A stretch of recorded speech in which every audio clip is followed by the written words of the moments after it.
Welcome students. We shall start the question answer explanation and exercises explanation of the chapter The King's Choice. First, we continue with the comprehension. Answer the question given below. First question है, who did the lion appointed as his courtiers and why? Lion ने अपने courtiers बनाने के लिए किसे बुलाया और किसे अपॉइंट किया और क्यों अपॉइंट किया? तो आंसर है lion appointed fox, leopard and crow. Fox, leopard and crow को अब क्यों किया? As his courtiers because their cleverness, alertness and ability to fly respectively. Means जो फॉक्स है वो क्लेवर होता है, लेपर्ड अलर्ट होता है and crow can fly high. Second question, what did the crow ask the king? Crow ने king को क्या कहा? The crow asked the king whether he had ever tasted camels meet.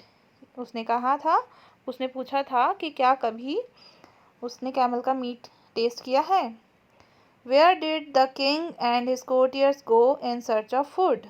Story में, अगर story आपने ध्यान से सुनी है तो आपको याद होगा कि वो सारे कहाँ जा रहे थे फूड सर्च करने के लिए. They went to desert in search of food. Next, why could the lion not go further. Lion ज़्यादा दूर क्यों नहीं जा पा रहा था? The lion could not go further because the hot sand had burned his paws. क्योंकि जो हॉट सैंड थी उसने उसके पॉज को बर्न कर दी थी. How did they return from the desert. Desert से वो वापस कैसे आए? They return on camels back from the desert.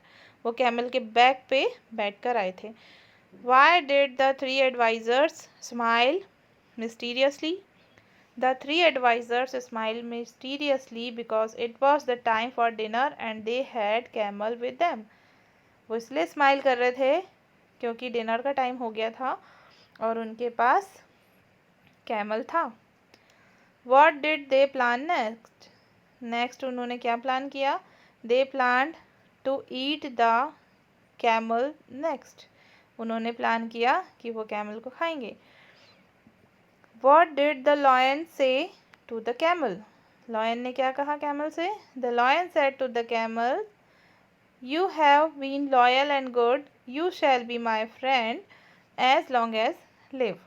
तुम बहुत ज़्यादा गुड हो, लॉयल हो और तुम जब तक जिंदा रहोगे तब तक मेरे फ्रेंड बन के रहोगे. That's all the question answer.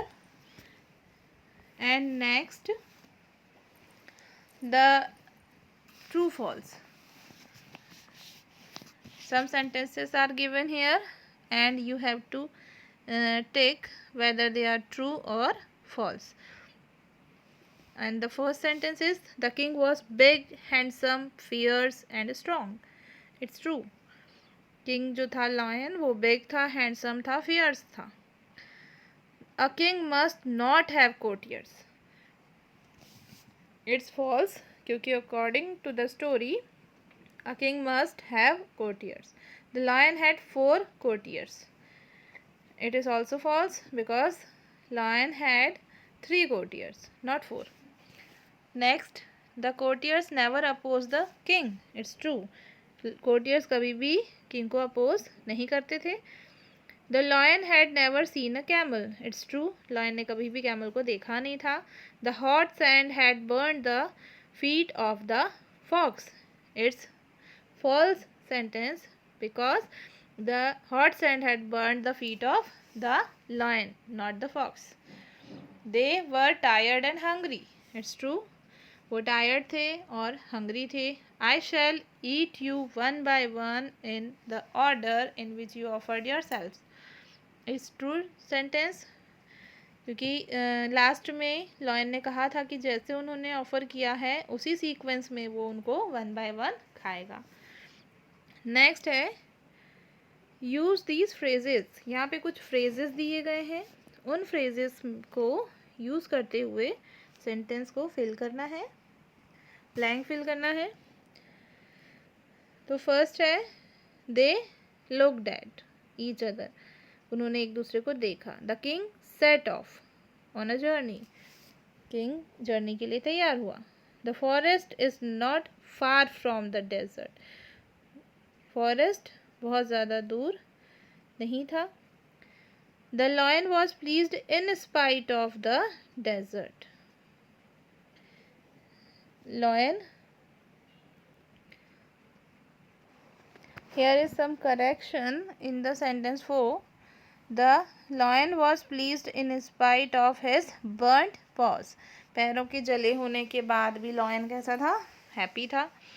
The leopard wanted to run away, leopard वहाँ से भाग जाना चाहता था। Next question is write one word for, ये एक्सरसाइज है, इसमें वन वर्ड लिखना है सेंटेंस से related. A person part of the court of king और क्वीन, किंग और क्वीन के कोर्ट का जो पार्ट होता है एज अ पर्सन वो होता है courtier. A swift footed animal is leopard, one who advises adviser, an area full of sand desert, a place of living habitat, the ship of the desert camel, one who remain faithful, loyal. Next is rearrange the words to make meaningful sentences. यहाँ कुछ words दिए हुए हैं, sentence को part में divide कर दिया गया है, इसको करेक्ट अरेंज करके एक मीनिंगफुल सेंटेंस बनाना है। फर्स्ट है sentence a king must have courtiers. Second a bird can fly high. Third they stood in awe wherever he rode. Fourth is it looked big and fat. Fifth is the hot sand had burnt his paws. And the last one is the forest was far behind him. Underline the verbs in the following sentences.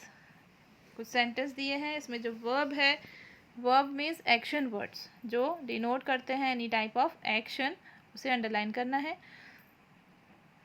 The dog barked at the thief, तो इस sentence में barked is verb. In second the snake killed the rat, in it killed is a verb. In third the hare fell into the well, in this sentence fell word is a verb. Fourth the hunter shot a lion, here is word which denotes type of action is shot. And the last is fish swim in the river, here the verb is swim. Fill in the blank spaces with suitable adverb given below. adverb यहाँ दिए हुए हैं, उसमें से suitable को choose करके blank fill करना है। greedily, unbearably, kindly, happily, mysteriously and slowly. The king treated the animals very kindly. The hungry lion ate food greedily. A tortoise walked slowly. The fox smiled mysteriously. It was unbearably hot. The animal lived happily in the jungle. In the next type of exercise, some images of the forest and the desert are given here, but they are mixed. कुछ words दिए हुए हैं जो forest और dessert से related हैं, but वो mix हैं। Sort them out and write them separately, उन्हें अरेंज करके सेपरेटली लिखना है कि कौन से फॉरेस्ट से रिलेट करते हैं और कौन डेजर्ट से रिलेट करते हैं। तो you can do it yourself also. First is green trees, ये फॉरेस्ट में मिलता है। वाइल्ड एनिमल फॉरेस्ट में मिलते हैं। Birds, stream, elephant, deer, monkey swinging on the trees, ये है desert related, forest related. And the second is desert, dry land, camel, hot sand, date palm, oasis. These are desert related. So that's all the question answers and exercise of the chapter. Okay, I hope you all understand the chapter and exercise very well.